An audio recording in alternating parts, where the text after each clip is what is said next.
काश हमारी संसद एक इंसान होती तो वो जरूर कहती कि मेरा कितना अपमान रोज हो रहा है।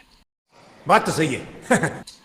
प्रधानमंत्री जी इंसान है इसलिए वो कह सकते हैं, उनके साथ पार्टी इसलिए कह सकते हैं, लेकिन आज का जो सबसे बड़ा मुद्दा ये है, संसद का जिस तरीके से अपमान हो रहा है वो मुझे लगता है आजादी के बाद, संविधान लागू होने के बाद इतना अपमान आज तक कभी नहीं हुआ। इस संसद के अंदर विपक्ष के नेता को बोलने नहीं दिया गया और नेता सदन वो अपना भाषण नहीं दे पाए।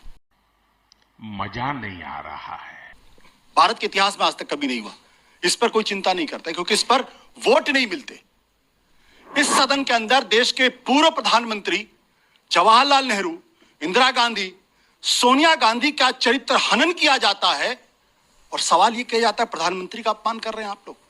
अगर हम करें तो करें क्या, बोले तो बोले क्या? क्या जवाहरलाल नेहरू, क्या इंदिरा गांधी और क्या सोनिया गांधी का चरित्र हनन करने वालों को शर्म आई? क्या सदन में उनको बोलने से रोका गया? और अगर नहीं रोका गया तो क्यों रोका गया?